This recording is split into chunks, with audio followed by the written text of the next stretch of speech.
My boss stared at me in shock and asked, "Why did you arrive by taxi today? What happened to the car we gave you for your promotion?" Before I could answer, my husband from HR smiled and said, "Her sister uses that car now." My boss fell silent for a moment, and what he did next made me genuinely proud. Can you imagine the moment your whole world comes crashing down?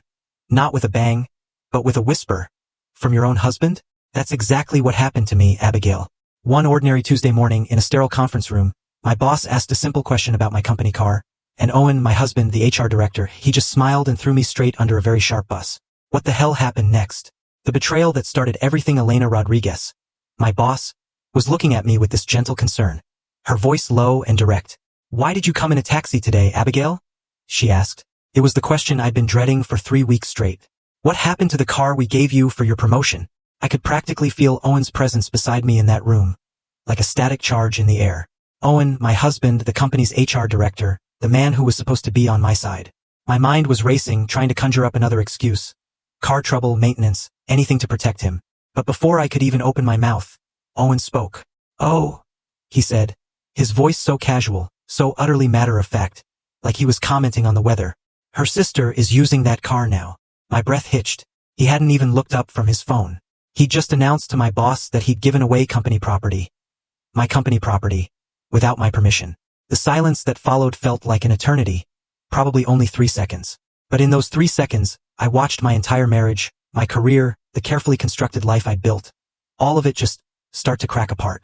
And Elena's face told me she was about to do something about it. But I'm getting ahead of myself. Way ahead. To really understand that moment, that devastating blow, I have to take you back 3 weeks. I need to tell you how I got to that conference room, to that point where my own husband could casually destroy me in front of my boss without a second thought. The erosion begins. It started like so many of our mornings. I'd woken up at 6:15 a.m., just like I had every day for 6 years. I slipped out of bed, careful not to wake Owen. The house was silent, except for the hum of that ridiculously expensive espresso machine he'd insisted we buy. Restaurant grade, professional quality, he'd bragged. I'd never learned to use it properly because the third time I tried, he'd sighed, taken over, and told me I was doing it wrong. So I made instant coffee instead. The cheap kind. The kind Owen always called garbage. I microwaved water in a mug, stirred in the crystals, and stood at the kitchen window, watching the sunrise paint Camelback Mountain in shades of pink and gold. My Audi, that pearl white Q5 with the caramel leather interior, the one that came with my promotion to senior solutions architect last year, it should have been in the driveway. My designated parking spot at work had been empty for weeks now, and every morning I stood at that window, I felt that absence like a missing tooth. You know, the kind you can't stop touching with your tongue, even though it hurts. I tried to tell myself it was temporary. That Owen's sister, Charlotte, really did need it. That I was being difficult, materialistic, petty for caring so much about a car. But standing there, sipping my cheap coffee, feeling the silence of the house press down on me, I knew it wasn't really about the car. It was about me. It was about the fact that I was disappearing. Not dramatically. Not in some obvious way that people could point to and say, "There, that's when Abigail Morrison lost herself." No, it was in small, daily erasures. My coffee preferences didn't matter because Owen's espresso machine was better. My work schedule didn't matter because Owen had already volunteered me for his mother's charity board. My company car didn't matter because Charlotte needed it more. My voice, my choices, my needs, all of them filed under not important right now, until there was almost nothing left. The trap is set that particular morning. 3 weeks ago, Owen had been at the kitchen island, scrolling through his phone with one hand, eating those steel-cut oats his personal trainer recommended with the other. High fiber, sustainable energy, he'd always say. We'd stopped buying the cereal I liked 6 months ago, of course. "Charlotte's Jeep is in the shop," he said without looking up, his voice casual, distracted. "She's got that big interview Tuesday. Think she could borrow your car for a couple days?" I hesitated, my fork halfway to my mouth. The Audi wasn't really mine, not the way Owen made it sound. It was company property, assigned to me as part of my promotion package. My name was on the registration. I was responsible for it. If Charlotte got into an accident, got a ticket, anything, I'd be the one answering to Scottsdale Tech's legal team. "I don't know if that's a good idea," I started to say. "It's technically company property, and I'm liable if—" Owen's eyes flicked up from his phone, just for a second. But that look said everything. The one that made my stomach tighten. The one that told me I was about to fail some invisible test I didn't even know I was taking. "You don't trust my family, do you?" His voice was quiet, almost sad. A masterful manipulation. After everything they've done for us, there it was. The trap. I'd learned to recognize it, but I'd never learned to avoid it. His parents had loaned us the down payment for our house 3 years ago. $40,000. A sum Owen brought up whenever I tried to set a boundary with his family. When his mother called at 10 p.m. on work nights and I didn't answer. When I suggested we skip his brother's birthday party because I had a major presentation the next day. When I asked if we could spend Christmas with my family for once. Always the down payment. Of course, I trust them. I heard myself say. The words came out automatically, like I'd been programmed. She can take it. Owen smiled. Not the real smile I'd fallen in love with 6 years ago, but the one that meant he'd won something. Thanks, babe. You're the best. He went back to his phone. I went back to my oatmeal, and that sick feeling in my stomach settled in a little deeper. The mounting indignity. Charlotte was supposed to return the car after 2 days. Then it was 3 days. Then a week. Then just a few more days turned into, she's got client meetings. Which turned into, her Jeep needs more work than they thought. By week 3, I'd stopped asking. Because every time I brought it up, Owen made me feel like I was the problem. It's just a car, Abby. Why are you being so materialistic? She's family. Family helps each other out. I didn't realize you were this selfish. Each conversation ended the same way. With me apologizing, backing down, feeling guilty for caring about something that apparently made me a terrible person. And the thing is, it wasn't just the car. Looking back, I could see the pattern so clearly. The credit card Owen opened in my name without asking. I'd found out when the bill arrived with $3,000 in charges I didn't make. When I confronted him, he'd looked confused, almost hurt. I thought you'd want the rewards points. Why are you being weird about this? The vacation days I'd lost because he volunteered me for his mother's charity board without checking my schedule first. I told them you'd be perfect for the social media position. You're good with computers, right? Never mind that I was a senior solutions architect, not a social media manager. The dinner parties where he'd interrupt my stories to explain to our friends what I really meant when I talked about my work. Later, in private, he'd say he was just trying to help me sound more professional, less technical, more relatable. The family gatherings he'd schedule on weekends when I had major deadlines, then act wounded when I said I needed to work. You're always putting your job before family. My parents are starting to notice. Each incident was small enough to explain away. Small enough that complaining about it made me sound petty. But they weren't small. They were pieces of myself I was handing over, one after another, until I barely recognized the woman in the mirror. My promotion to senior solutions architect should have changed things. It was the achievement I'd worked toward for 5 years, validation that I was good at what I did. A 20% raise that meant I was finally earning close to what Owen made. Instead, it became another thing Owen managed. Don't brag about it too much, he told me the night I got the news. People will think you're arrogant. Let me handle the announcement at the company social. I know how to position these things. So, at the celebration dinner the company threw, Owen gave the toast about my promotion. Owen explained to everyone what my new role would entail. Owen got to be proud, while I stood there smiling, nodding, feeling like a prop in my own success story. Now, 3 weeks into taking taxis to work, that feeling had evolved into something I couldn't ignore anymore. The rideshare drivers saw it. The way I'd climb into their beat-up Toyotas wearing expensive work clothes, apologizing for needing to get to Scottsdale by 9 a.m., checking my phone anxiously as traffic crawled. My team saw it, the careful glances they'd exchanged when I rushed in 13 minutes late, flustered and apologetic. My hair still damp because I'd had to wait for the rideshare instead of leaving on my own schedule. I'd been the first person in the office every morning for 3 years. Now I was the one who couldn't get it together, who smelled like someone else's vanilla air freshener, who was always running behind. My assistant, Jennifer, had started giving me those looks. The kind you give someone who's falling apart but won't admit it. Everything okay, Abigail? She'd asked yesterday, her voice gentle. Fine, I'd said automatically. Just some car trouble. She'd nodded, but her eyes said she didn't believe me. The worst part wasn't the logistics or even the money, though watching $15 to $20 disappear every morning added up fast. The worst part was Owen's complete indifference to what this was costing me. Every morning I'd ask about the car. Every morning, he'd have a reason why Charlotte needed it. Just a few more days. When I pushed harder, his patience would evaporate. It's just a car, Abby. Why are you making everything so difficult? And I'd back down because somewhere in the past 6 years, I'd learned that pushing back cost more than giving in. The confrontation that Tuesday morning, the morning of the leadership meeting, I paid the taxi driver $14 and rushed into the building with 8 minutes to spare. My phone buzzed with a text from Elena. Leadership meeting at 9. Conference room B. Don't be late. I made it to my desk, grabbed my laptop, and walked into that glass-walled conference room at 8:58 a.m. My team was already there. Marcus with his thermal coffee mug, Jennifer with her color-coded planner, the 2 new hires whose names I kept mixing up, and Owen. He was standing next to Elena in his navy suit and burgundy tie, wearing his HR director smile. We'd left home together 40 minutes earlier in tense silence. Now he looked at me like I was just another employee. The meeting started normally enough. Elena discussed Q4 priorities. Marcus presented the new client dashboard. Jennifer outlined the API integration timeline. I tried to focus, but I could feel Owen's presence like a low-voltage current running through the room. Then the meeting ended. People started gathering their laptops, checking their phones, preparing to leave. Abigail, can you stay for a minute? Elena's voice was kind, but firm. I froze. Owen was still there, standing by the window with his phone, pretending not to listen. Elena closed the door, and that's when she asked the question that would change everything.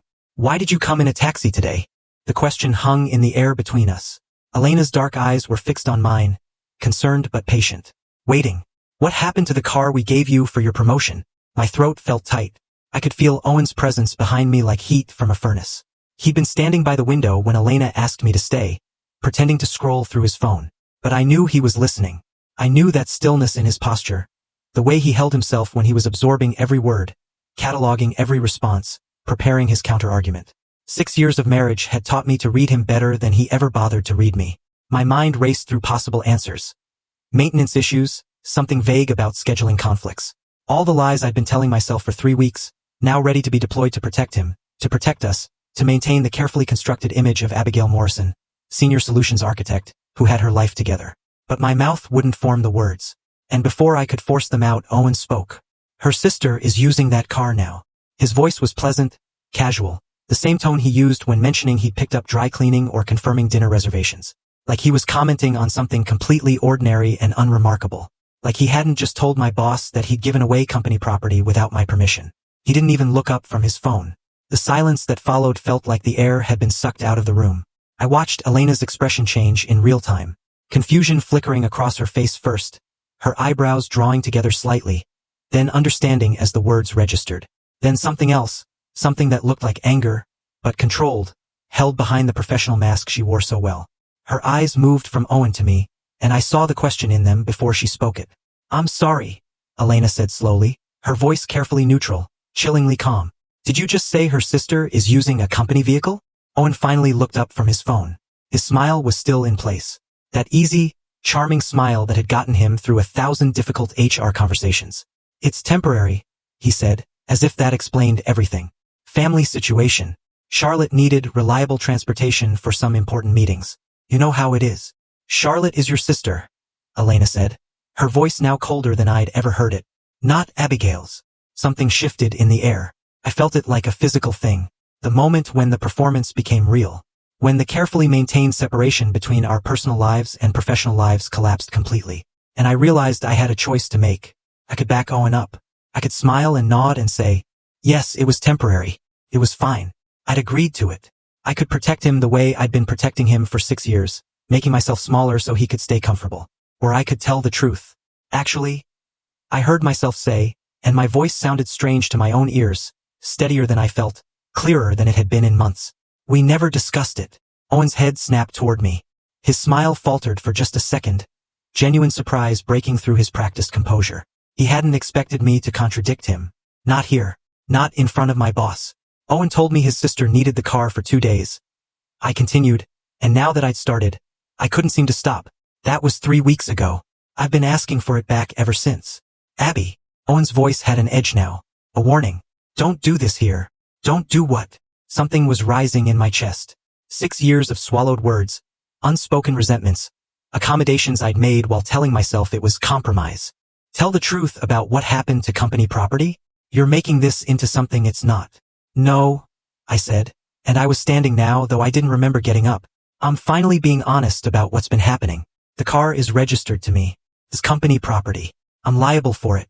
Your sister has had it for 3 weeks without authorization, and every time I've asked for it back, you've made me feel like I'm being unreasonable for caring. Owen's jaw tightened. That muscle in his cheek twitched when he was angry. This is a private matter between us. We can discuss it at home. It stopped being private when it involved company assets, Elena said, and her voice cut through the tension like a blade. She stood up, and there was something formidable about her in that moment. This woman who'd always been kind to me, encouraging, supportive. Now she looked like someone who could dismantle a person with words alone. Owen, you need to leave. Abigail and I need to talk. As Director of Human Resources, Owen started, attempting to assert his authority. You'll recuse yourself from any matters involving your spouse, Elena interrupted, and the smile on her face was sharp enough to draw blood. That's policy. Section 4, Paragraph 2 of the Employee Handbook. You wrote the policy, in fact. I remember the meeting. For a long moment, Owen just stood there. I watched him, calculating, weighing his options. His eyes moved from Elena to me and back again. I could see him trying to figure out how to regain control of the situation, how to reframe this so he came out looking reasonable. But there was no reframe available. Not this time. He straightened his tie with sharp, precise movements. Fine, he said, his voice tight. I'll be in my office if you need me. He picked up his phone and walked to the door. His hand was on the handle when he paused, looking back at me. Not at Elena, at me. The expression on his face was one I'd seen before. Usually late at night after I'd pushed back on something he wanted, after I'd set a boundary he didn't like, after I'd made him feel like he wasn't in control. It was disappointment mixed with something colder, something that said, "You'll regret this." Then he was gone, the door clicking shut behind him with a soft, final sound. I stood there in the sudden silence, my heart pounding, my hands trembling slightly. I just contradicted my husband in front of my boss. I just made our private dysfunction public. I just blown up whatever fragile peace we'd been maintaining, and I had no idea what would happen next. The damn brakes. Elena gestured to the chair across from her. Sit down, Abigail. Her voice was gentler now. I sat, my legs feeling unsteady. I'm going to ask you some questions, Elena said, settling back into her own chair. And I need you to be completely honest with me. Can you do that? I nodded, not trusting my voice. How long has Charlotte had your car? Weeks. Almost 3 weeks, exactly. And you agreed to let her borrow it? I hesitated. Owen asked if she could use it for a couple of days. Her Jeep was in the shop. She had an interview. I said yes because I trailed off, unsure how to explain the trap of that conversation. The way Owen had made it impossible to say no without seeming heartless. Because, Elena prompted gently, because saying no would have made me look like I didn't trust his family, and his parents loaned us money for our house. And Owen reminds me of that whenever I try to set boundaries with them. Elena's expression didn't change, but I saw something flicker in her eyes. Go on. It was supposed to be 2 days. Then it turned into more. Every time I asked when I'd get it back, Owen had a reason why Charlotte needed it longer. Client meetings, networking events, her Jeep needed more work. And when I pushed, he'd make me feel like I was being materialistic and selfish, like caring about the car meant I was a bad person. The car is company property, Elena said, assigned to you as part of your compensation package. You're responsible for it. I know. I tried to explain that to Owen, but he said I was hiding behind policy to avoid helping family. Elena was quiet for a moment, her fingers drumming softly on the conference table. Then she asked a question that made my stomach drop. Abigail, is this the first time Owen has used his position or your relationship to influence your professional life? The question sat between us like a live grenade. I thought about the credit card Owen had opened in my name without asking. The way he'd pressured my supervisor to lower my performance ratings because he said it wouldn't look right if I got top marks while other people were being managed out. The vacation days I'd lost because he'd volunteered me for things without checking my schedule. The promotion opportunities I'd missed. And now I wondered if Owen had anything to do with those two. I thought about Vanessa, the woman I'd later learn had worked under Owen years ago, who'd quit because he'd made her work life unbearable after she set boundaries with him. I thought about 6 years of small erosions, tiny compromises, moments where Owen had made me question my own judgment and perception until I couldn't trust myself anymore. No, I said quietly. It's not the first time. Elena leaned forward, her expression serious. I need you to tell me everything, Abigail. Not just about the car. Everything. And I need you to be specific. Dates, conversations, specific instances where Owen's personal relationship with you affected your work or his professional decisions. My hands were shaking. This felt enormous, dangerous, like I was about to step off a cliff, and I had no idea if there was ground below or just empty air. What's going to happen? I whispered. Elena's voice was steady, certain. What's going to happen is I'm going to retrieve your car today, and then I'm going to have a very serious conversation with our CEO about whether someone who can't maintain professional boundaries should be running our HR department. She stood up and walked to the door, opening it slightly. David, she called to her assistant. I need you to contact our legal team. Tell them it's urgent. Unauthorized use of company property and potential conflict of interest in HR operations. Then she turned back to me, and her expression softened slightly. Abigail, I need you to understand something. You're one of our best architects. Your work is exceptional. I've watched you build systems that have saved this company millions of dollars. And I've watched you show up early, stay late, and deliver beyond expectations for 3 years. She paused, choosing her words carefully. What I should have noticed, and I'm sorry I didn't, is that you've been shrinking, getting smaller, less confident. I see it now, and I should have seen it sooner. Tears burned in my eyes. I blinked them back, but one escaped anyway, sliding hot down my cheek. I thought I was handling it, I said, my voice breaking. You were surviving it, Elena said gently. There's a difference. Elena handed me a tissue from the box on the conference table. I hadn't realized I was crying until that moment. Silent tears that blurred my vision and made my throat ache. Take your time, she said, sitting back down across from me. But I need you to tell me everything, Abigail. Not just about the car. Everything. I wiped my eyes, took a shaky breath, and began to talk. It felt like watching someone else speak, like I was floating above my body, observing this woman in expensive work clothes unravel 6 years of marriage in a glass-walled conference room. The words came out haltingly at first, then faster, like a dam breaking. I told her about the breakfast 3 weeks ago.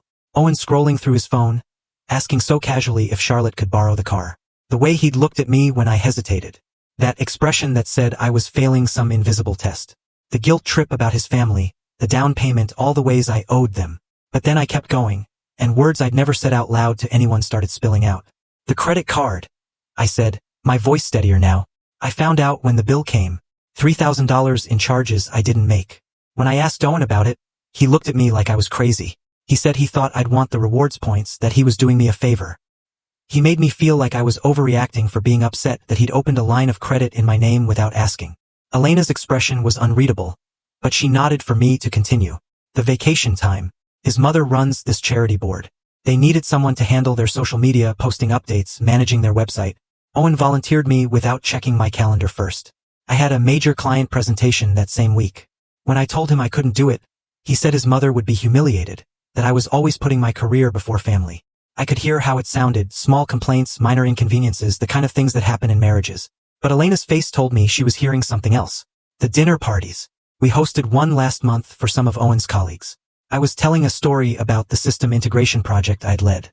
It was complex, took 6 months, saved the company about $2 million in operational costs. Owen interrupted me halfway through. He explained it differently, made it sound simpler, less technical, more accessible, he said later. He said I was boring people with jargon, that I needed to learn how to communicate with normal people. My hands were shaking. I pressed them flat against the table. The thing is, these all felt small at the time, individual incidents that I could explain away. But sitting here now, saying them out loud, I can see a pattern. You can see a pattern, Elena finished quietly. I nodded, not trusting my voice. Elena was quiet for a long moment, her dark eyes thoughtful. Then she leaned forward slightly and asked the question that made my entire world tilt on its axis. Abigail, has Owen ever used his position as HR director to influence decisions that benefited his family or friends? The air in the room felt thin. I could hear the hum of the air conditioning, the distant sound of voices in the hallway outside, my own heartbeat pounding in my ears. I thought about Trevor, Owen's cousin, fresh out of community college, barely any experience. But somehow he'd gotten hired into IT despite bombing half his technical interview. I'd heard about it from Marcus, one of the interviewers, who'd been confused when Trevor got the offer despite his recommendation not to hire. Owen had been on that hiring panel. I thought about Owen's college roommate, a different Marcus, not my colleague, who'd gotten promoted to team lead in the sales department over 2 people who'd been with the company longer and had better performance records. Owen had consulted on that promotion decision. I remembered him mentioning it casually over dinner, saying he'd put in a good word. And then I thought about last month, my direct supervisor, Paul, pulling me aside in the hallway, looking uncomfortable, his eyes not quite meeting mine. Owen thinks maybe we should rate you meets expectations instead of exceeds this quarter, Paul had said carefully, quietly, like he was embarrassed to even be having the conversation. My stomach had dropped. Why? He's worried about optics. With the recent layoffs and performance management initiatives, he thinks it won't look right if you get top marks while other people are being managed out. You understand, right? I'd understood. I'd understood that my own husband was sabotaging my career to avoid the appearance of favoritism. I'd understood that my actual performance didn't matter as much as how it looked. I'd understood that I was supposed to accept a lower rating, a smaller bonus, diminished recognition, all to make Owen's job easier. And I'd accepted it without fighting, because fighting Owen never ended well. Yes, I told Elena now, my voice barely above a whisper. Yes, he has. Elena's expression went from concerned to something harder, something cold and sharp. I need you to document everything, she said, and her voice had taken on a different quality. Not my kind boss anymore, but someone who was preparing for war. Dates, conversations, specific instances. Every time Owen influenced a hiring decision, a promotion, a performance review, every time he used his position to benefit himself or his family or his friends. Can you do that? What's going to happen? I asked, the question coming out small, frightened. Elena stood up, and there was steel in her posture. What's going to happen is I'm going to retrieve your car today. The legal team will send Charlotte a formal demand letter. If she doesn't return it by tomorrow morning, we'll escalate appropriately. She walked to the door and opened it. David, she called to her assistant. I need you to get Richard Chin on the phone. Tell him it's urgent. And contact our legal team. I need them to draft a demand letter for return of company property within the next hour. She turned back to me, and then I heard it again. And then I'm going to have a very serious conversation with our CEO about whether someone who can't maintain professional boundaries should be running our HR department. My heart was racing. Elena, I don't want to get Owen fired. This isn't about what you want, Elena said, and her voice was firm but not unkind. This is about policy violations, conflicts of interest, and potential abuse of position. If even half of what you've told me can be documented and verified, Owen has created serious liability for this company. She came back to the table, sat down across from me one more time. Abigail, I need you to hear something. You're one of our best architects. The system you designed for client data management, that alone saved us close to $3 million in the first year. The API integration you're working on now is going to revolutionize how we handle vendor relationships. You're not here because of Owen. You're here because you're brilliant at what you do. Her expression softened slightly. But what I should have noticed, and I'm sorry I didn't, is that you've been shrinking, getting smaller, less confident. A year ago, you would have pushed back when I questioned the API timeline. You would have defended your work. Now you apologize first and explain second. I see it now. I should have seen it sooner. The tears came again, hot and unstoppable. I thought I was handling it. You were surviving it, Elena said gently. There's a difference. She pulled a legal pad from her briefcase and slid it across the table with a pen. Write down everything you can remember. Start with the most recent incidents and work backward. Be as specific as possible. Dates, times, witnesses if there were any. Don't worry about making it organized or formal. Just get it all down. I stared at the blank page, pen in hand, feeling the weight of what I was about to do. Take the rest of the day, Elena said. Don't go home if you don't want to. Go to a coffee shop, a friend's house, anywhere you can think clearly. Write everything down. Send it to me by end of day tomorrow. She stood up, then paused at the door. And Abigail, what Owen did, making you feel crazy for having normal boundaries, using his position to control you, volunteering you for things without consent. That has a name and it's not okay. Not in a marriage and definitely not in our workplace. Finding my voice, finding my strength, I left the building in a daze. The Phoenix heat hit me like a physical wall when I stepped outside, but I barely felt it. I got into a rideshare, another $14 I couldn't really afford, and gave the driver the address of a coffee shop in Scottsdale I used to go to before Owen decided it was overpriced and pretentious. The coffee shop was busy with the late morning crowd. I ordered something expensive without looking at the price, found a corner table, and sat there staring at my phone. 17 missed calls from Owen. 23 text messages. We need to come home. Why are you ignoring me? This is ridiculous, Abby. You're making a huge mistake. My mother is calling me. What did you tell Elena? Answer your phone. I turned the phone face down and tried to breathe. My hands were still shaking. Everything felt surreal. The normalcy of the coffee shop. People on laptops working, couples having conversations, someone's child coloring at a nearby table. The world going on as usual. While mine fell apart. I needed to talk to someone. Someone who would tell me if I was overreacting, if I was making too big a deal out of this, if I was about to ruin my marriage over things that didn't really matter. I picked up my phone and called Rachel. She answered on the second ring. Hey, I was just thinking about you. What's up? Rachel. I choked out, my voice cracking. Something happened at work. With Owen. I need to talk to you. Her tone changed immediately, sharpening with concern. What did he do? So I told her. All of it. The car, the conference room, Elena's questions, the investigation that was about to start. The words tumbled out faster than I could organize them, overlapping and circling back. But Rachel listened without interrupting. When I finished, there was a beat of silence. Then, he did what? Her voice was sharp with fury. Abby, that's not just inconsiderate. That car is your compensation, your property, your responsibility. What he did, that's financial abuse. He knew exactly what he was doing. He said it was temporary. I heard myself say weakly that I was being selfish about family. His family, not yours, Rachel shot back. And he's HR. He knows company policy better than anyone. He knew giving away your company car without authorization was wrong. He counted on you being too nice to call him out on it. He was right. I spent 6 years being too nice. 6 years making myself smaller. 6 years accepting less and less until there was almost nothing left, and it had cost me everything. You need to get out of there, Rachel said, her voice firm through the phone. Don't go home tonight. Come stay with me. I was still sitting in that coffee shop in Scottsdale, my expensive drink going cold in front of me. The afternoon sunlight streaming through the windows felt too bright, too normal for what was happening. I can't just leave, I said. We own a house together. Where would I even? My apartment. Guest room. It's yours for as long as you need it. Rachel's tone left no room for argument. Abby, listen to me.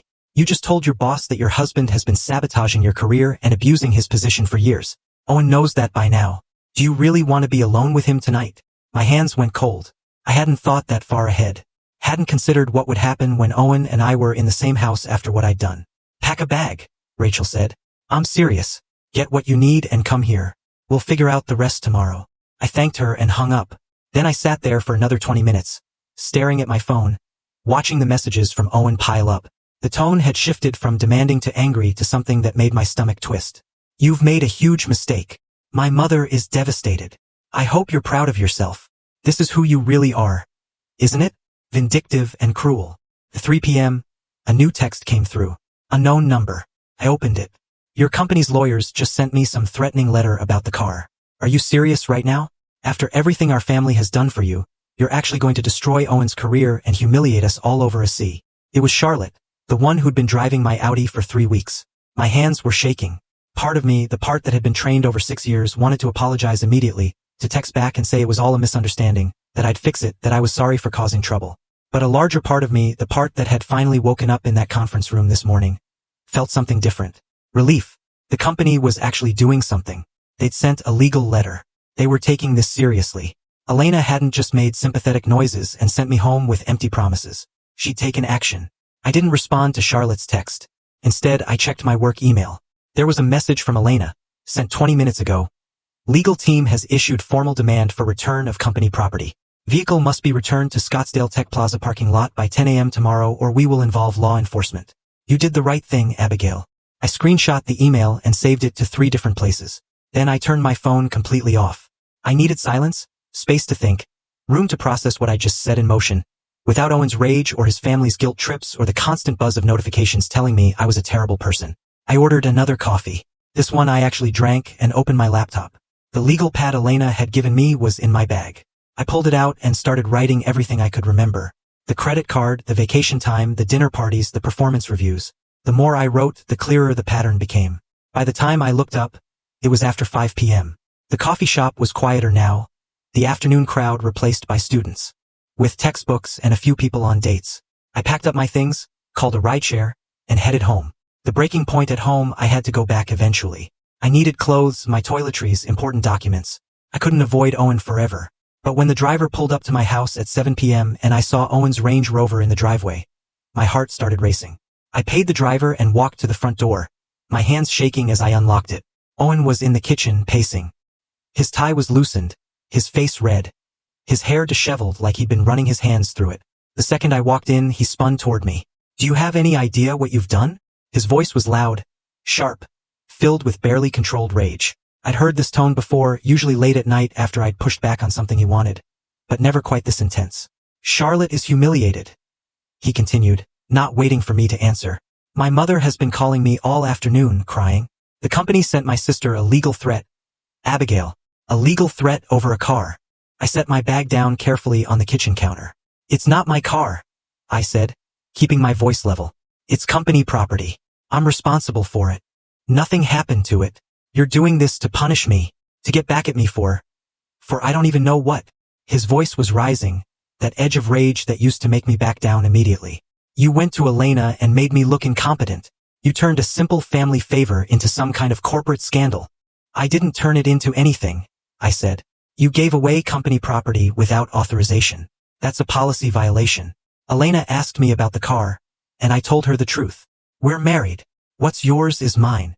Not when it's company property assigned specifically to me. Not when my name is on the registration and I'm legally liable for what happens to it. Owen's laugh was bitter, ugly. This is about control.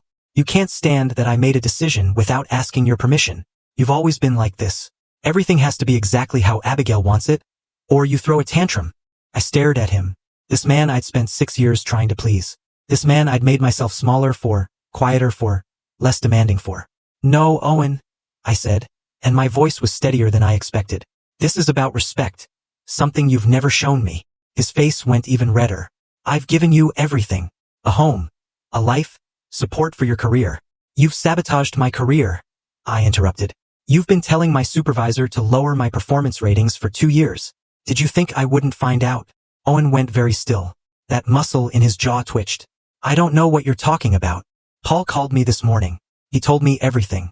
Every review cycle, you pull him aside and suggest I'm not performing as well as I should be, that I'm coasting, that I'm not a team player. I was trying to protect you, Owen said, but his voice had lost some of its conviction. The optics of you getting top ratings while I'm your husband and the HR director, it would have looked bad for both of us. So, you tanked my bonuses and my promotion opportunities to protect your image? Our image. I picked up my bag. It's our life, Abby. Our reputation. I'm staying at Rachel's tonight. You're leaving. Owen's voice cracked slightly. You're actually leaving over this? I'm leaving because I can't be here right now. Because standing in this kitchen with you feels like drowning. I walked to our bedroom, the one we'd shared for 6 years, and started pulling clothes out of the closet. Owen followed me, standing in the doorway. If you leave tonight, don't bother coming back, he said. His voice was quiet now, cold. This is it, Abby. If you walk out that door, we're done. I paused, a sweater in my hands. 6 years ago, that threat would have worked. I would have backed down, apologized, done whatever it took to fix things. But that was before. Before the car, before the conference room, before I'd finally seen the pattern for what it was. Okay, I said quietly. We're done. I packed 2 bags, one with clothes, one with documents, my laptop, things I'd need. Owen stood in the doorway the entire time, watching me with an expression that shifted between rage and disbelief. When I was finished, I walked past him without another word, down the stairs, through the kitchen to the front door. You'll regret this, Owen called after me. You're making the biggest mistake of your life. I didn't answer. I just walked out into the warm Phoenix evening, threw my bags in the trunk of another rideshare, and gave the driver Rachel's address in Tempe. The aftermath and deeper revelations. Rachel was waiting for me when I arrived. She took one look at my face and pulled me into a hug. You did the right thing, she said. You did the right thing. I let her lead me inside. She poured wine, ordered takeout, and didn't ask questions I wasn't ready to answer. I curled up on her couch and tried to breathe through the panic that was rising in my chest. My phone, back on now, wouldn't stop buzzing. Owen's mother, his brother, Charlotte again. All of them with variations of the same message. I was destroying their family. I was cruel. I was vindictive. I was going to regret this. I blocked the numbers one by one. The next morning, I woke up on Rachel's couch to a text from Elena. Retrieved at 8 a.m. Full tank, professionally detailed. Welcome back. There was a photo attached. My Audi, gleaming in the early morning sun, parked in my designated spot at Scottsdale Tech Plaza. I started crying and couldn't stop. Rachel made me coffee, let me cry, and eventually said, "What do you need to do today?" "I need to call Paul," I said. "My supervisor. He sent me an email yesterday about the performance reviews. I need to hear the full story." Paul answered on the third ring. "Abigail, I'm glad you called. Tell me everything," I said. "Please." So he did. Owen hadn't just suggested lowering my rating last month. He'd been doing it for 2 years. Every single review cycle, Owen would find a moment to pull Paul aside, in the hallway, in the break room, once even in the parking lot, and plant seeds of doubt. He'd say things like, "I worry Abigail's getting too focused on the technical side and losing sight of the team dynamics," Paul explained, his voice heavy with guilt. Or, "I think she's coasting a bit this quarter, don't you?" He was subtle about it. Never directly telling me what to do, just suggesting, implying. And I listened because he's HR and you're his wife, and I thought he knew something I didn't. "Did anyone else know?" I asked. "I don't think so. He always caught me alone. And I'm ashamed to say I never questioned it. I should have. I'm sorry, Abigail." After I hung up, I sat in Rachel's guest room and stared at the wall. 2 years. Owen had been systematically undermining my career for 2 years, while telling me he was proud of me, while smiling at company events, while presenting himself as the supportive husband. My phone rang. "Elena, can you come in this afternoon?" she asked. "Richard Chin wants to speak with you. We're moving forward with a formal investigation, and we need to ask you some questions." "What kind of questions?" "Everything, Abigail. Every interaction you've had. With Owen at work, every decision he may have influenced, every time he used his position inappropriately. We need a complete picture. I arrived at the office at 2 p.m. Elena met me in the lobby and walked me to a conference room I'd never been in before. One of the executive-level rooms with leather chairs and a view of the entire tech park. Richard Chin was there, so were two people I didn't recognize. A man and woman in expensive suits with legal pads and recording equipment. Abigail, Richard said, standing to shake my hand. Thank you for coming in. These are our outside counsel. We've brought them in to ensure this investigation is handled properly. Please sit down. For the next 2 hours, they asked me questions. They recorded everything. They took notes. They asked for details I'd forgotten, dates I couldn't remember, context I had to piece together. I told them about Trevor, about Owen's roommate, about my performance reviews, about the complaints that had disappeared. With each answer, the lawyer's expressions grew more serious. Finally, Richard Chin leaned back in his chair and looked at me directly. Abigail, what you've described represents serious violations of company policy and professional ethics. We're going to be placing Owen on administrative leave, effective immediately, while we complete this investigation. We take these allegations very seriously. I nodded, unable to speak. We'll be in touch, Richard said. Thank you for your honesty. I left that conference room feeling like I just detonated a bomb that would reshape everything. I left the Scottsdale Tech building that afternoon feeling like I was walking through water. Everything moved slowly, felt distant, like I was watching my own life from somewhere outside my body. Richard Chin had just told me they were placing Owen on administrative leave. Pending investigation. Those words kept echoing in my head. I'd done that. I'd set that in motion. My phone started ringing before I even made it to the parking lot. Owen's mother. I stared at her name on the screen, my thumb hovering over the decline button. Then I thought about the down payment. About 6 years of Sunday dinners at their house. About the way she'd welcomed me into the family, called me daughter. Made me feel like I belonged. I answered, Abigail. Her voice was thick with tears. Please tell me this isn't true. Please tell me you didn't do this to my son. Mrs. Callahan, I've called you 18 times today, she interrupted, her voice rising. 18. And you ignored every single one until now. I've been in meetings. The company is destroying my son's career because of you. She was crying now, full sobs that made her words come out broken. How could you do this to him? Owen gave you everything. A home, a life, respect. He supported your career even when people said he shouldn't marry someone so ambitious. And this is how you repay him. My chest tightened. It's not like that. Owen violated company policy. He gave away company property without authorization. He's been manipulating over a car. Her voice went shrill. You're destroying his entire life over a car. Over your pride. It's not about pride. He's been sabotaging my performance reviews for 2 years. He opened a credit card in my name without asking. He's been using his position to... You're a liar. The words cut through everything else, final. You're a liar and a manipulator, she continued, her voice shaking. You seduced my son. You made him think you loved him. And now you're trying to ruin him because you can't control him anymore. Because he finally stood up to you. That's not what happened. I've known my son for 34 years. I know who he is, and I know gold diggers when I see them. She hung up.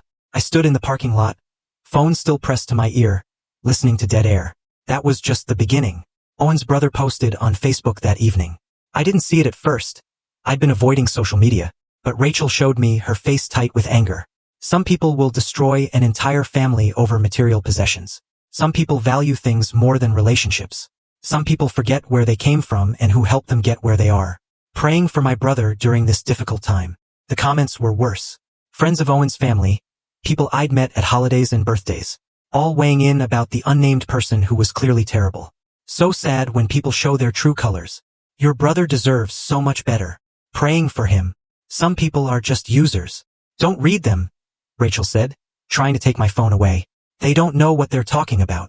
But I couldn't stop scrolling, watching people who'd smiled at me, hugged me, welcomed me into their family gatherings. Watching them all decide I was the villain without knowing any of the actual story. Owen's aunt left a voicemail the next day. I'd met her maybe twice. Once at the wedding, once at a Christmas party 3 years ago. Her voice was cold, clipped. I just want you to know that we see you for what you are. A gold digger who never appreciated what this family did for you.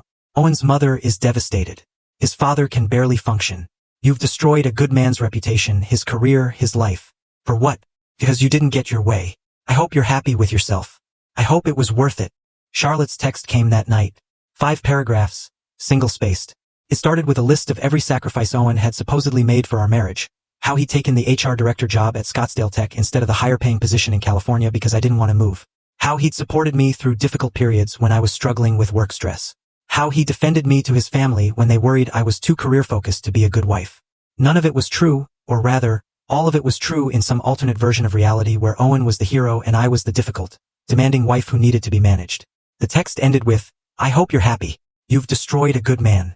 A man who loved you, a man who gave you everything. And for what? The car? Your pride? I'll never forgive you for what you've done to my brother. None of us will." I sat on Rachel's couch reading that text over and over until the words blurred together. "They're wrong," Rachel said, sitting next to me. "You know that, right? They're completely wrong." "Are they?" My voice came out small. "Maybe I am overreacting. Maybe I should have just..." "Don't." Rachel's voice was sharp. "Don't do that. Don't let them rewrite what actually happened."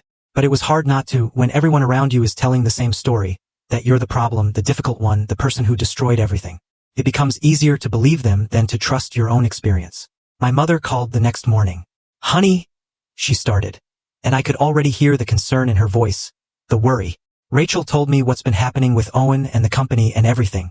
Did she tell you what Owen did?" "She told me there was some situation with a car and that you're staying with Rachel now." Pause. "Abby, are you sure you're not overreacting? I know marriage is hard, but it's about compromise. Maybe you two should see a counselor before you burn everything down." I was sitting in Rachel's guest room, staring at the ceiling. The same conversation, different person. "Mom, he gave away my company car without asking me. He's been sabotaging my performance reviews for 2 years. He opened a credit card in my name. This isn't about compromise." Silence on the other end then. "But he's your husband. You made vows. For better or worse. Remember, this isn't worse, Mom. This is abuse." "Abuse?" Her voice went up. "Honey, abuse is a strong word. Owen never hit you, did he?" "No. But then maybe abuse isn't the right word. Maybe you're just going through a rough patch. All marriages have rough patches." I closed my eyes. "Mom, he's been controlling me for 6 years." Another long pause. "I just don't want you to make a mistake you'll regret. Divorce is hard. You'll be alone. And people are going to think you're difficult if you leave him over things like this." "Things like this?" I repeated. The words tasted bitter. "You know what I mean. Married couples work through problems. They don't just give up at the first sign of trouble.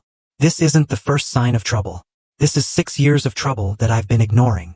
"But honey, I have to go, Mom." I hung up before she could say anything else. Rachel found me 20 minutes later, still sitting on the bed staring at nothing. "Your mom?" she asked gently. I nodded. "Let me guess. She thinks you're overreacting. She thinks you should go to counseling. Work it out. Not give up so easily." Rachel sat down next to me. "Even the people who love us can't always see what we're going through. Especially when the person hurting us is good at looking normal." Systematic sabotage. 2 weeks crawled by. Owen stayed at his mother's house. I stayed at Rachel's. The company investigation continued. Then Elena called. "Richard and legal have finished reviewing everything," she said, her voice carefully neutral. "Can you come in? There's something we need to tell you." I met her in the same executive conference room. Richard Chin was there again, along with the 2 lawyers from before. "Abigail," Richard began, "what we found during our investigation was more extensive than we initially anticipated." He slid a folder across the table toward me. I opened it, my hands shaking. Trevor's hiring wasn't just a case of Owen being on the panel. Owen had rewritten Trevor's assessment scores after the interview was complete, changing failing marks to passing ones. Then he'd submitted the falsified scores as the official record. The promotion Owen's roommate received hadn't just benefited from Owen's consultation. Owen had written fabricated peer reviews praising the roommate's work, then submitted them as if they'd come from actual colleagues. My performance reviews weren't the only ones Owen had manipulated. They'd found 3 other employees whose ratings had been systematically lowered over multiple review cycles. All people who had in some way annoyed Owen or questioned his decisions. And there were complaints, harassment complaints that had been filed with HR, filed with Owen, that had disappeared without proper investigation because the accused employees were people Owen liked or had relationships with. "This represents systematic abuse of position over multiple years," Richard said. "Fraud, falsification of records, retaliation, and failure to properly investigate misconduct reports." I stared at the papers in front of me, unable to process it all. "We're giving Owen a choice," Richard continued. "He can resign quietly with a standard severance package, or we can terminate him for cause. If we terminate for cause, we're obligated to report certain violations to industry oversight boards. That could affect his ability to work in HR anywhere else." "What did he choose?" I asked. "He has 48 hours to decide." But Abigail, you should know, whether he resigns or is terminated, this is over. Owen will not be working at Scottsdale Tech anymore. I left that meeting feeling numb. This wasn't just about the car anymore. It was about years of corruption. And I'd been too close to see it, years of Owen manipulating people, systems, careers, all while presenting himself as the professional, competent HR director everyone trusted. Preparing for war that night, I met with Melissa at a downtown office. She brought in someone new, Catherine Vance, a family law attorney with steel gray hair and sharp eyes that missed nothing. You need to file for divorce, Catherine said without preamble. Not next month. Not when things settle down. Now. She spread papers across the desk. Arizona is community property. Everything acquired during the marriage gets split 50-50 by default. But, she looked at me directly. The credit card he opened in your name without consent? That's fraud. The way he manipulated your career? That's economic abuse. We can argue he damaged your earning potential and that you deserve compensation. My hands were shaking as I signed the retainer agreement. He's going to fight this, Catherine warned. Men like Owen don't let go easily. Are you prepared for that? I thought about the past 2 weeks, the voicemails, the texts, the social media posts. Owen's family painting me as the villain in a story they didn't understand. I'm prepared, I said. That night, Owen was served with divorce papers at his mother's house. He called me at midnight. You're really doing this? His voice was raw, broken. After everything we've been through, after 6 years, you're really throwing it all away? Yes, I said. I'm really doing this. You'll regret this, Abby. His voice changed, went cold. I'll make sure you regret this. I'll make sure everyone knows what kind of person you really are. The line went dead. I sat in the darkness of Rachel's guest room, my phone still in my hand, wondering if I was strong enough for what was coming. Then I remembered Elena's words. You were surviving it. There's a difference. I was done surviving. It was time to live.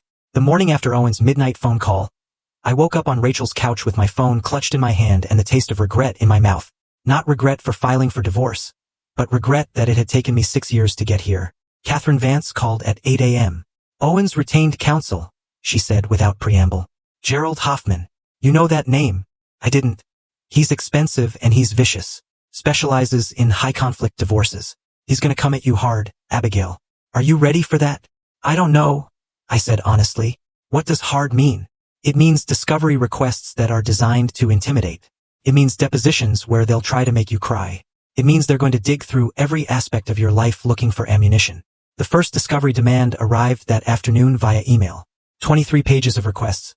5 years of tax returns, bank statements from every account I'd ever had, credit card statements, employment records, performance reviews, emails between me and Owen, text messages, social media posts, therapy records if I had any. They're phishing, Catherine explained when I forwarded it to her. Looking for anything they can use to paint you as unstable, vindictive, or financially motivated. I don't have therapy records, I said. Owen always said therapy was for people who couldn't handle their problems like adults. Catherine's silence on the other end was loaded. Then, of course, he did. Start gathering everything else on this list. And Abigail, this is going to get worse before it gets better. She was right. We spent the next 2 weeks compiling documents. Catherine was meticulous, organized, strategic. For every document Owen's lawyer requested, she had a response ready. The credit card Owen opened in my name? We had the application showing his handwriting, not mine. We had statements showing purchases I'd never made, golf equipment, expensive dinners at restaurants I'd never been to, a leather jacket I'd never seen. The text messages about the car? We had screenshots going back 3 weeks showing Owen's pattern of guilt trips and deflection. The performance reviews? We had emails from Paul, my supervisor, documenting Owen's interference. We had the company investigation report detailing systematic manipulation. This is good, Catherine said, reviewing everything spread across her conference table. This is really good. They're going to argue you orchestrated Owen's termination to gain advantage in the divorce. We're going to show that the company's investigation was independent, thorough, and found genuine misconduct. Will it be enough? It should be. But Hoffman's going to spin it anyway. He'll say you're a vindictive wife using your company connections to destroy your husband. Owen's first formal court filing arrived a week later. Catherine had warned me it would be bad, but nothing prepared me for seeing it in writing. Respondents systematically manipulated company leadership to orchestrate petitioner's termination in retaliation for a minor disagreement regarding temporary use of a vehicle. Respondents' actions demonstrate a pattern of vindictive behavior and calculated cruelty, designed to financially harm petitioner and gain advantage in divorce proceedings. I read it 3 times, each word landing like a physical blow. This isn't true, I said to Catherine. None of this is true. I know, she said. But this is what they're going to argue. Owen's painting himself as the victim of your manipulation. We need to be ready to counter that narrative with facts. That night I couldn't sleep. I lay in Rachel's guest room, staring at the ceiling, replaying the past 6 years, wondering if there was some version of events where I actually was the villain Owen was describing. Then my phone buzzed with an email. 2 a.m. From an address I didn't recognize. Subject line: about Owen Callahan. My first instinct was to delete it.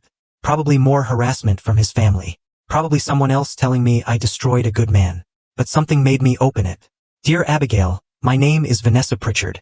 I worked at Scottsdale Tech from 2018 to 2020 in the HR department under Owen's supervision. I'm reaching out because I heard about the investigation and your divorce through mutual connections. And I think you should know that you're not the first person he's done this to. If you're willing to meet, I have information that might help your case. I understand if you don't want to. This is probably overwhelming enough already, but I wish someone had warned me about him before I started working there. Maybe I can at least help you now. Vanessa. I forwarded the email to Catherine immediately. She called me at 8 a.m. Do you know this person? No. I've never heard the name. I'll have my investigator run a background check. If she's legitimate, this could be important. But be careful. This could also be someone from Owen's side trying to get information. Vanessa checked out.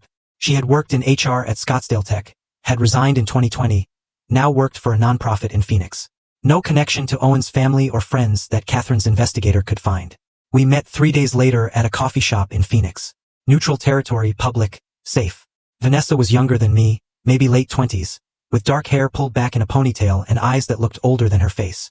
She was nervous, fidgeting with her coffee cup, glancing around like she was worried someone might see us. Thank you for meeting me, she said. I wasn't sure you would. Your email said Owen did something to you too. She nodded. I was 26 when I started working under him, just out of grad school, first real HR job. Owen seemed amazing at first. Charming, supportive, always complimenting my work. He made me feel like I was really good at my job. Her hands tightened around her coffee cup. Then he started asking me to do things that weren't in my job description. Personal errands, picking up his dry cleaning, getting coffee for his wife. My stomach dropped. For me, he never used your name, just my wife. He'd say things like, my wife is really demanding today. I need you to grab her favorite coffee so she's in a better mood.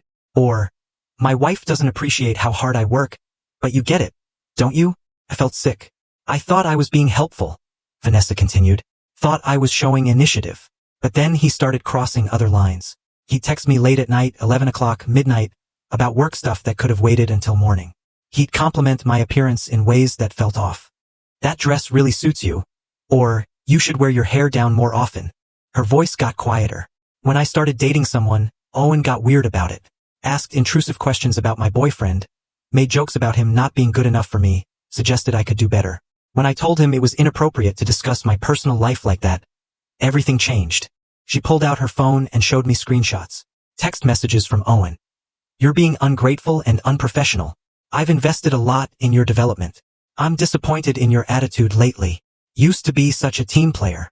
If you can't handle constructive feedback, maybe HR isn't the right fit for you. Emails documenting performance issues that Vanessa insisted were completely fabricated. Write-ups for being late when she had timestamps proving she was on time. Complaints about her negative attitude and difficulty working with others. He started poisoning my reputation, Vanessa said. Telling other people in HR that I was difficult to work with, that I had personal issues affecting my judgment. I filed a complaint with his supervisor about the inappropriate texts and comments. What happened? Nothing. Owen was so good at covering his tracks. He said he was just being a supportive mentor, that I'd misinterpreted his texts, that I was obviously going through something personal that was affecting my perception. He made me sound crazy. I knew that feeling, that exact feeling of being made to question your own reality. Eventually, I just quit, Vanessa said. It was easier than fighting. I found another job, moved on, tried to forget about it. Why are you telling me this now? She looked at me directly. Because when I heard Owen was being investigated, I realized I wasn't the only one, that this was his pattern.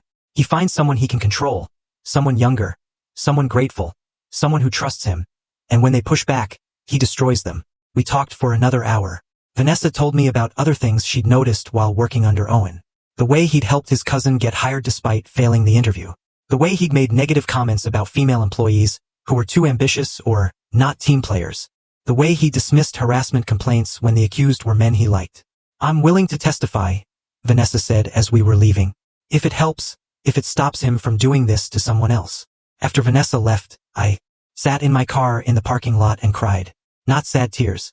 Angry tears, frustrated tears. Tears for the 26-year-old woman who'd been excited about her first real job and ended up being manipulated and gaslit until she quit. Tears for myself who'd spent 6 years being manipulated the same way. That night I did something I'd been avoiding. I went back through my own career timeline with new eyes, looking for patterns I'd been too close to see. I'd been promoted to senior solutions architect last year. That was real. I'd earned that through my work, my systems, my contributions to the company. But what about before that? 3 years ago I'd applied for principal architect. Made it to the final round. Then got passed over for someone with less experience. 2 years ago I'd applied for VP of engineering. Again final round. Again passed over. At the time I told myself I wasn't ready, that I needed more experience, that the other candidates were just better fits. But what if that wasn't true? I reached out to Tom, a former colleague who'd been on the VP hiring panel. We met for lunch at a restaurant in Tempe. I need to ask you something, I said after we'd ordered. And I need you to be completely honest. Tom looked nervous. Okay. 2 years ago, I applied for the VP of engineering role. I made it to the final round. Why didn't I get it? He shifted uncomfortably in his seat. Abby, that was a long time ago. Please, I said. I need to know. He was quiet for a long moment. Then, Owen spoke to the hiring committee privately. After your final interview, my heart started racing. What did he say? He said you were brilliant technically. That wasn't in question. But he had concerns about your leadership presence. He said you were going through some personal issues that were affecting your judgment and that it might be better to wait another year or two before promoting you to that level. I felt like I'd been punched in the chest. Did anyone question that? He's your husband. We assumed he knew you better than we did. I drove back to Rachel's apartment in a daze. Sat in her guest room doing math in my head. VP of engineering would have meant a 40% salary increase. Equity. A seat at the executive table. How much money had I lost because Owen quietly undermined me? How many opportunities had slipped away because the man who claimed to love me was systematically sabotaging my career? I pulled out my laptop and started making a list.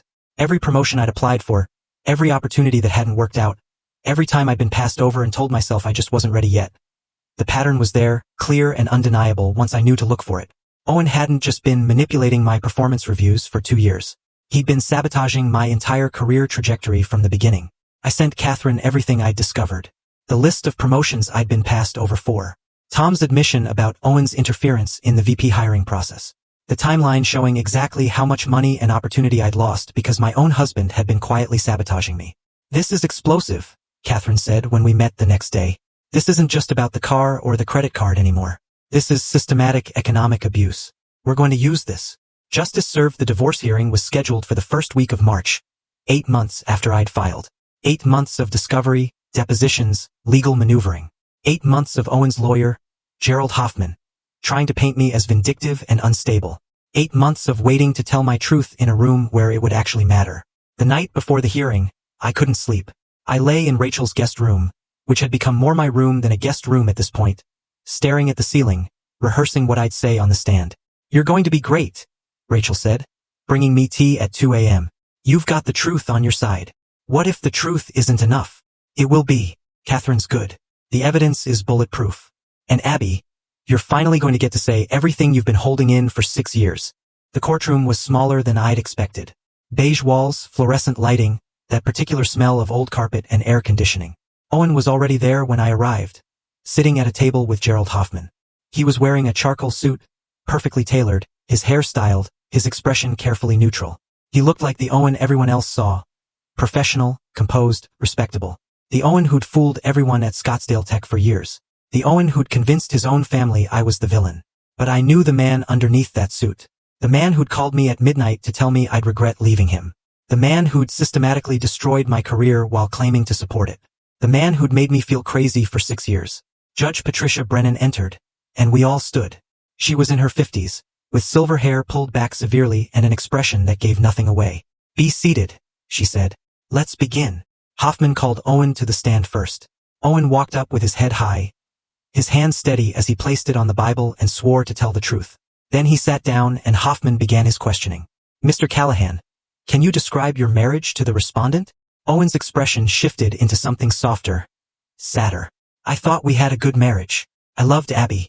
I supported her career, even when it meant sacrificing my own opportunities. When she got promoted to Senior Solutions Architect, I was so proud of her.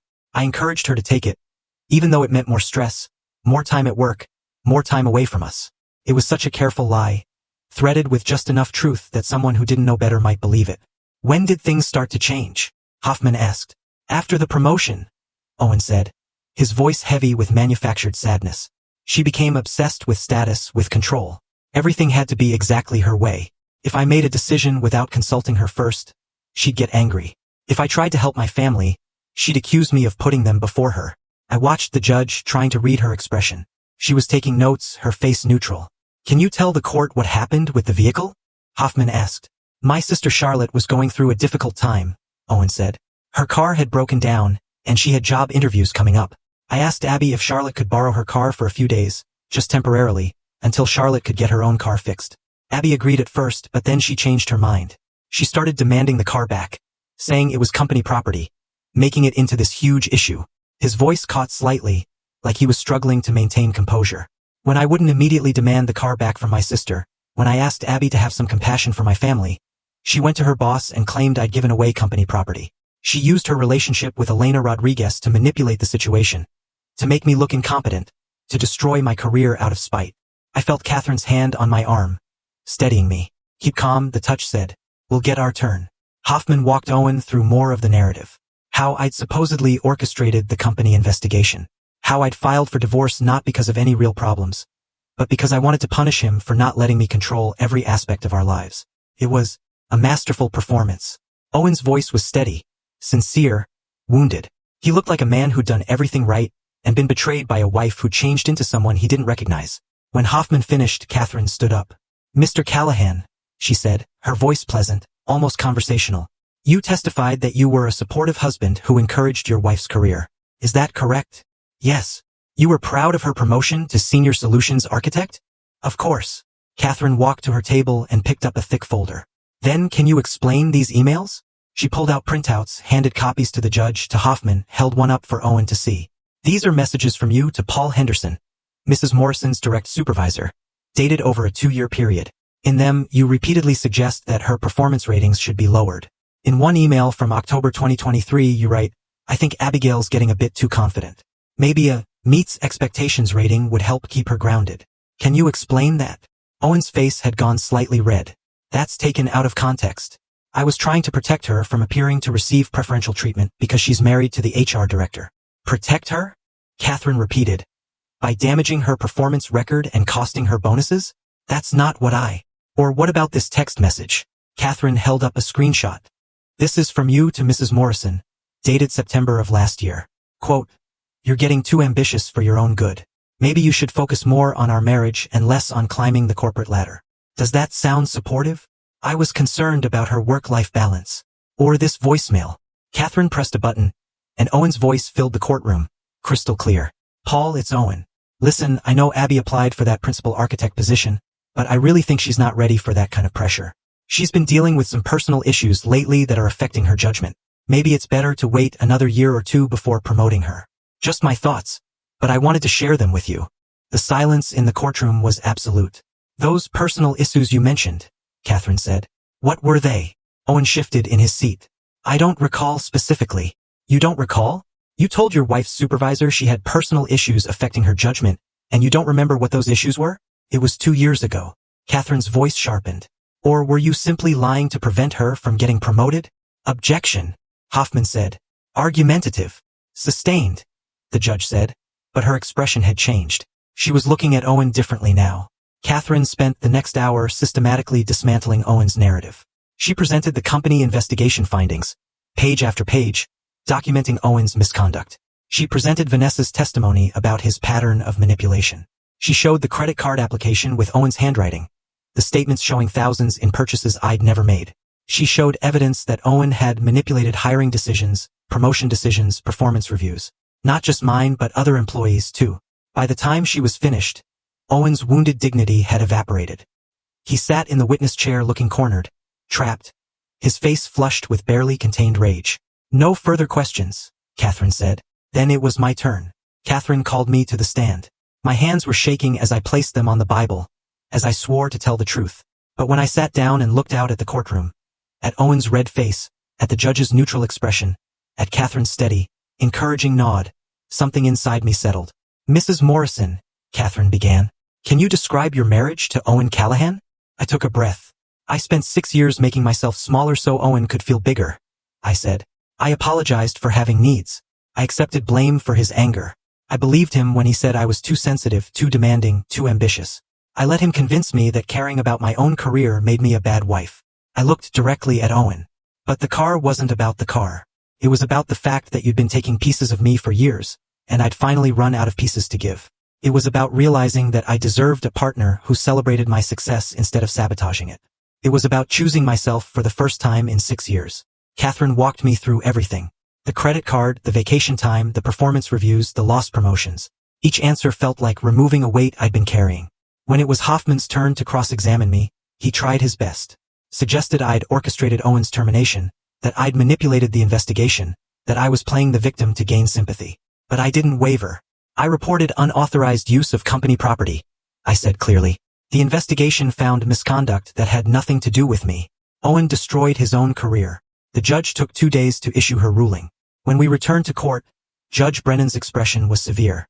"I've reviewed all the evidence, testimony, and documentation presented in this case," she began. "What I've seen is a disturbing pattern of financial manipulation, professional sabotage, and emotional abuse masquerading as marriage." She awarded me the house, the one Owen's parents had helped us buy, the one he'd claimed entitled him to a larger share. She ordered Owen to pay me compensatory damages for the career opportunities I'd lost due to his interference. $1,750,000. She denied his request for alimony. She ordered him to reimburse me for half of all the fraudulent credit card charges. "Mr. Callahan," Judge Brennan said, looking directly at Owen, "you used your position, your marriage, and your family connections as weapons to control and diminish your wife. You sabotaged her professionally while claiming to support her. This court finds your conduct reprehensible." Owen's face was white with rage. As we left the courtroom, he tried to approach me. Catherine stepped between us. "My client has nothing to say to you." Owen's voice was low, bitter. "You'll never be happy, Abby." I looked at him, this man I'd spent 6 years trying to please, and felt nothing but pity. "I'd rather be alone," I said, "than be with someone who made me feel alone." I walked out of that courthouse into bright March sunlight, and for the first time in 8 months, I could breathe fully. Catherine walked beside me, her briefcase in one hand, her phone already out to field calls from other clients. "You did great in there," she said. "I mean it. You were clear, composed, honest. The judge saw exactly what Owen is." "Thank you," I said, "for everything. That's my job." She stopped at her car, turned to face me. "But Abigail, what you do next, that's the important part. Don't spend the next year looking back. Look forward. Build something new." Reclaiming my life, I took her advice. The divorce was finalized in April. By May, I'd moved out of Rachel's guest room, where I'd lived for nearly a year, and into a small apartment in Scottsdale. 1 bedroom, big windows, a balcony that overlooked the city. It was mine, not ours. I furnished it slowly, deliberately. A couch I picked out myself. Deep blue, comfortable. Nothing like the stiff beige thing Owen had insisted on. Art on the walls that I actually liked. Abstract pieces with bold colors that made me happy when I looked at them. A kitchen table where I could spread out my laptop and work without someone telling me I was too focused on my career. Work became my refuge and my redemption. I threw myself into the API integration project that had been delayed during all the chaos. Stayed late, came in early, built something I was genuinely proud of. My team noticed the difference. The way I'd stopped apologizing before I spoke. The way I made decisions with confidence instead of second-guessing every choice. Jennifer, my assistant, pulled me aside one day in June. "I don't know what happened," she said, "but you're different. Better. More like the person I thought you were when I first started working for you." "I'm just finally being myself," I told her. In September, 6 months after the divorce was finalized, Elena called me into her office. I walked in to find not just Elena, but Richard Chin, the CEO, waiting for me. My stomach dropped. "Is something wrong?" "Quite the opposite," Richard said, gesturing for me to sit. "We're creating a new position, VP of Solutions Architecture. The board met yesterday and unanimously agreed that you're the right person for the role." I stared at them, unable to process what I was hearing. "Elena's been singing your praises for months," Richard continued. "The API integration project came in ahead of schedule and under budget. The client retention rate in your division is the highest in the company. You've mentored 2 junior architects who are now outperforming people twice their age. Abigail, you're exactly what this company needs in leadership. I don't know what to say. Elena smiled. Say yes. You've earned this 100 times over. And Abigail, this time there's no one whispering in anyone's ear that you can't handle it. The promotion came with a 40% raise, equity, a larger team, and a seat at the executive table. The same executive table where decisions about my career had been made in rooms I'd never been invited into. I hired 2 new architects that fall. Both women, both brilliant, both hungry to prove themselves. I mentored them the way I wish someone had mentored me, without games or manipulation, just honest feedback and real support. I spoke at a conference in Seattle in October, then another in Austin in November. By December, I'd published 2 papers on systems architecture and security protocols that got picked up by industry journals. At the company holiday party, Richard pulled me aside near the bar. I need to tell you something, he said, his voice low. Owen used to talk to me about you before everything came out. He'd say things like, Abigail's brilliant, but she's fragile. Too much pressure and she'll break. We need to be careful about how much responsibility we give her. I'm ashamed to say I believed him. I felt that old familiar tightness in my chest, but it didn't consume me like it used to. I'm glad I finally see the truth, Richard continued. What's that? That you were never fragile.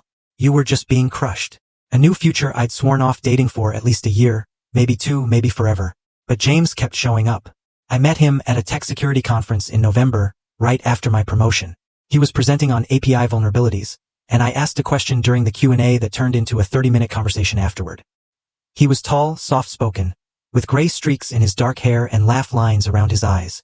Divorced 3 years earlier. Cybersecurity architect at a different firm. No overlap with my professional world. No complicated history. Just a guy who was genuinely interested in the technical problem I'd raised. Want to grab coffee? He'd asked. I'd love to hear more about your integration approach.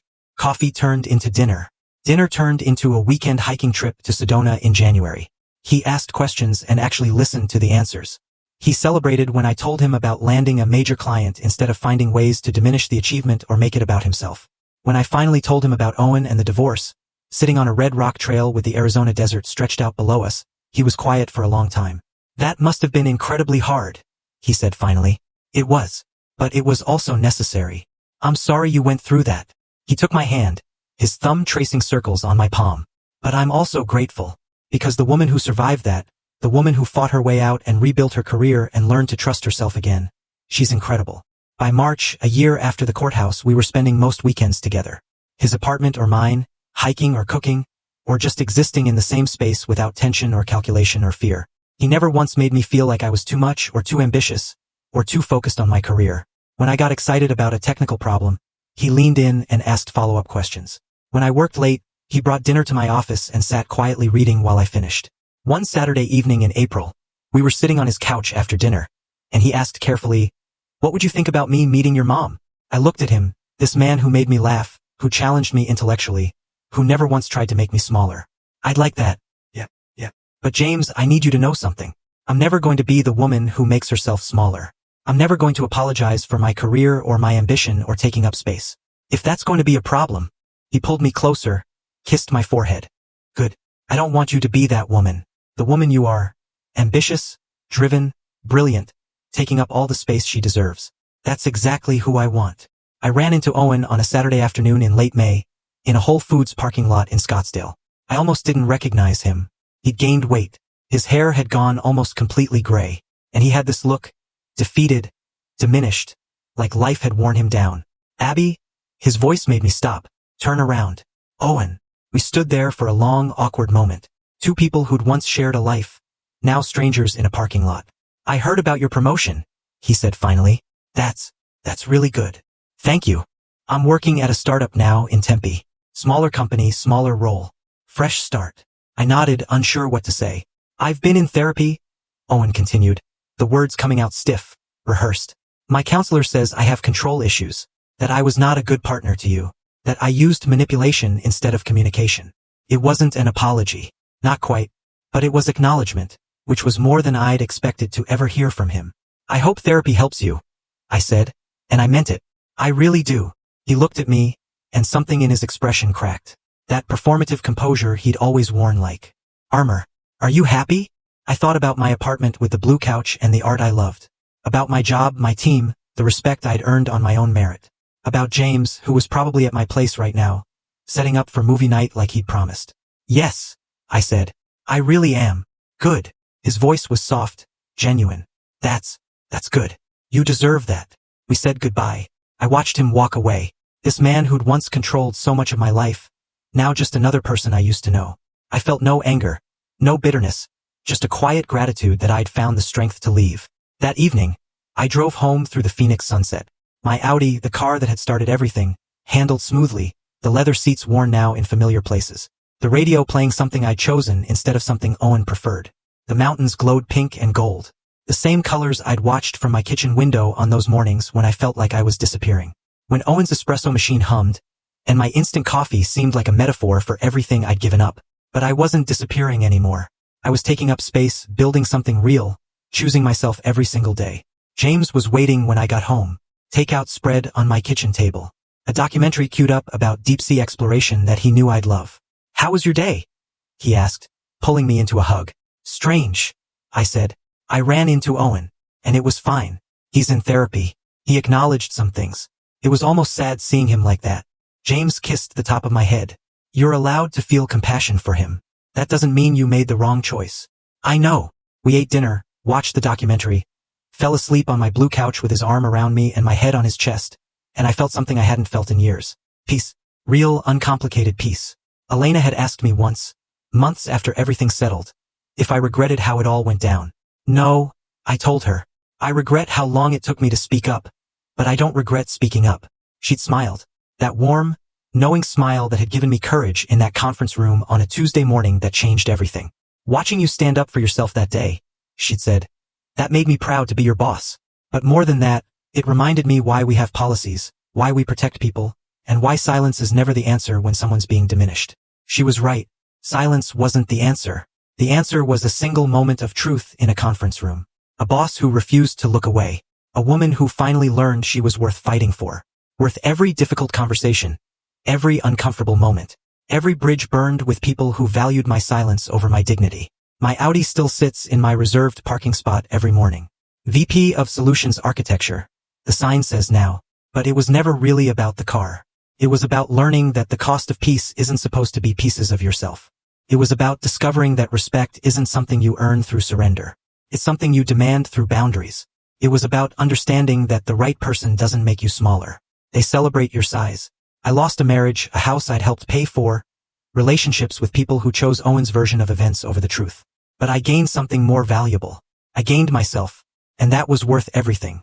Call to action. This story of standing up and reclaiming your power, did it resonate with you? Hit that like button right now. My favorite part was when Elena asked about the car, and Owen casually said, her sister uses that car now. That moment of pure audacity. What was your favorite moment or turning point? Drop it in the comments below. I really want to know what you think. Don't miss more empowering stories like this. Subscribe and hit that notification bell so you never miss an upload.